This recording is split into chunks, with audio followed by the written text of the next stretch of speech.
електрични кругови. Здраво, мали научници! Добре дојдовте во уште едно возбудливо научно патување. Денес ќе зборуваме за нешто што сите го користиме секој ден – електричната енергија.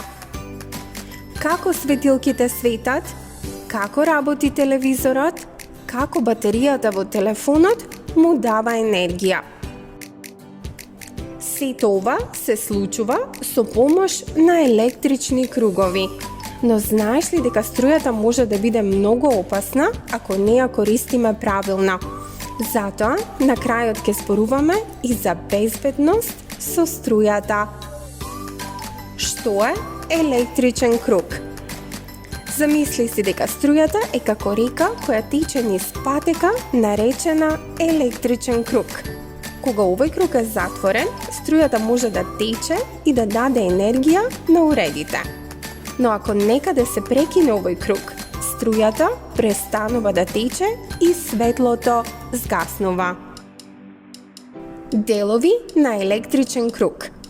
Секој електричен круг има 3 главни делови. Извор на енергија, батерија или струја од приклучок. Жици. Тие ги носат електроните од изворот до уредот. Уред што ја користи струјата. Светилка, моторче или звучник. Ако сите овие делови се поврзани правилно, кругот е затворен и струјата може да течи. Како работи прекинувачот? Прашање за вас. Како го вклучуваме и исклучуваме светлото во собата? Со прекинувачот секако. Кога прекинувачот е вклучен, кругот е затворен и светлото свети. Кога е исклучен, кругот е прекинат и светлото згаснува. Тоа е исто како кога правиме патека за трчање. Ако ја затвориме, можеме да трчаме во круг, но ако ја прекинеме, мора да застанеме. Постојат 2 видови на кругови – сериски и паралелни. Сериски круг. Во овој круг, струјата мора да помине низ сите уреди. Ако додадеме повеќе светилки, тие ќе светат послабо, а ако една сијалица изгори, сите згаснуваат. Паралелен круг. Во овој круг, секој уред има своја патека за струја. Ако изгасне една светилка, другите продолжуваат да светат. Домовите и училиштата користат паралелни кругови, за да можеме да вклучиме или исклучиме само некои светла. Ајде да зборуваме за безбедноста со струјата.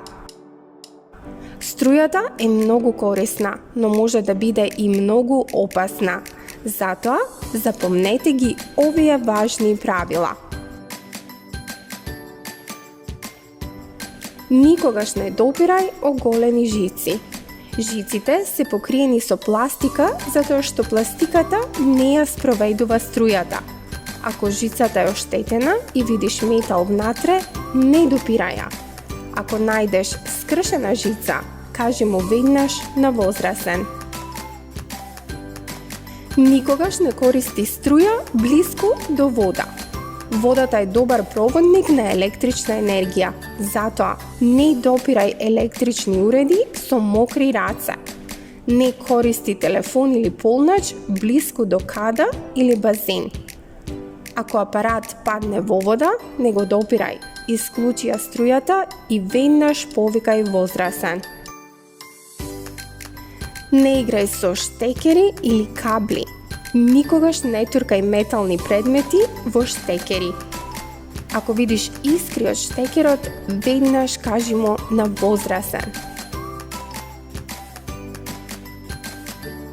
Користи безбедни електрични уреди.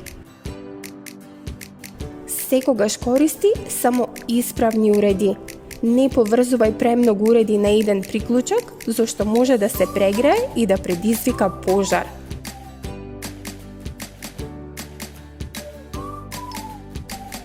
Заклучок. Денес научивме дека струјата тече низ жици и ги напојува уредите. Прекинувачот ја контролира. Цериските и паралелните кругови работат различно, но безбедноста е најважна. Ако ти се допадна видеото, удри лайк и претплати се за уште забавни и едукативни лекции. Довидување до скоро, наши мали научници!